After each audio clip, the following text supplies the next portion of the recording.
오늘은 누가복음 12장 49절부터 59절까지 말씀입니다. 제목은 시대를 분간하라. 내가 불을 땅에 던지러 왔노니 이 불이 이미 붙었으면 내가 무엇을 원하리요?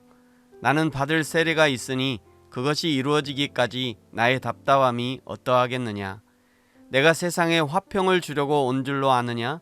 내가 너희에게 이르노니 아니라 도리어 분쟁하게 하려 함이로다.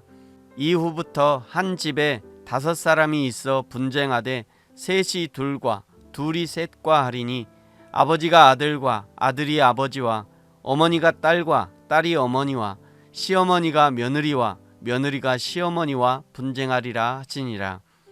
또 무리에게 이르시되 너희가 구름이 서쪽에서 이는 것을 보면 곧 말하기를 소나기가 오리라 하나니 과연 그러하고 남풍이 부는 것을 보면 말하기를 심히 더우리라 하나니 과연 그러하니라.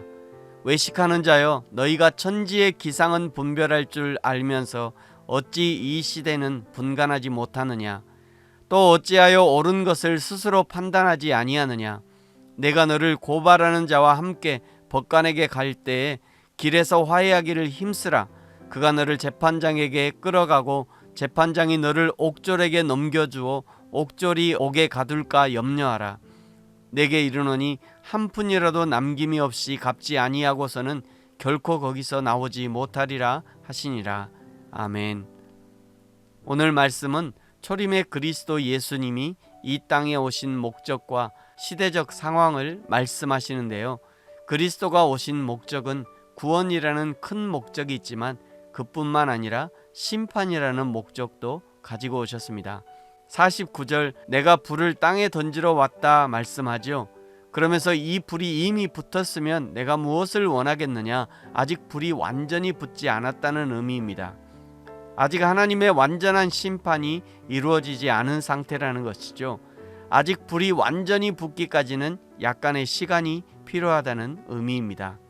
그러니까 우리들이 살아가는 이 시대는 이미 2000년 전에 예수님이 오셔서 불이 던져진 상태이지만 아직 불이 완전하게 붙어 본격적인 하나님의 심판이 이루어지지 않은 상태, 즉 하나님의 심판을 향해 가고 있는 상태라는 것입니다.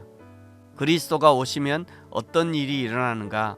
51절 세상에 화평을 주시지만 분쟁도 함께 주십니다. 52절 53절 어찌 보면 화평의 상징과도 같은 가정에서도 예수 그리스도로 인한 분쟁이 발생하게 됩니다.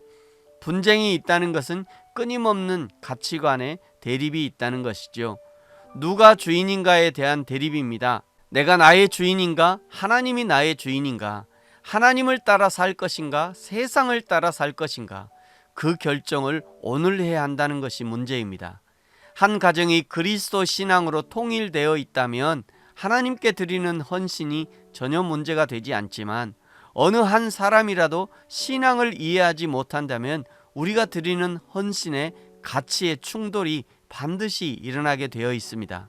그러면서 신앙을 유지하기가 쉽지 않게 되는 것이죠. 그래서 이런 시대를 살아가기 위해 이 시대가 어떤 시대인지를 분별할 수 있어야 합니다. 54절 구름이 서쪽에서 이는 것을 보면 소나기가 오겠다 말하고 55절 남풍이 불면 덥겠구나 말하면서 56절 외식하는 자여 너희가 천지의 기상은 분간할 줄 알면서 어찌 이 시대는 분간하지 못하느냐. 사람이 분간하기 어려운 이유는 그만큼 세상이 교묘해졌기 때문입니다.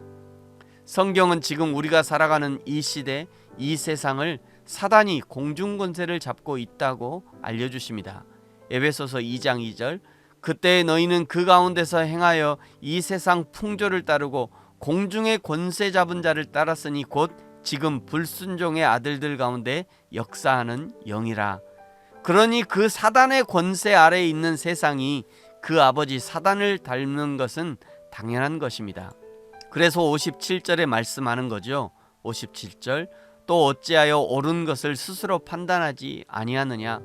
옳은 일은 스스로 판단하라는 말씀입니다. 스스로 세상에 속이는 것들을 분별해낼 힘을 키우라는 것이죠. 지금은 언제든지 맘만 먹으면 다양한 정보를 얻을 수 있기 때문에 얼마든지 스스로 공부할 수 있습니다. 그런데 그만큼 잘못 갈 확률이 높은 것이죠. 한번 잘못 가면 돌이키기가 너무도 어렵기 때문에 분별하는 능력이 필요한 것입니다. 만약 저와 여러분이 단 한 번의 실수로 분별하지 못하고 전혀 엉뚱한 곳으로 가게 된다면 그 책임은 전적으로 우리 스스로가 져야 합니다.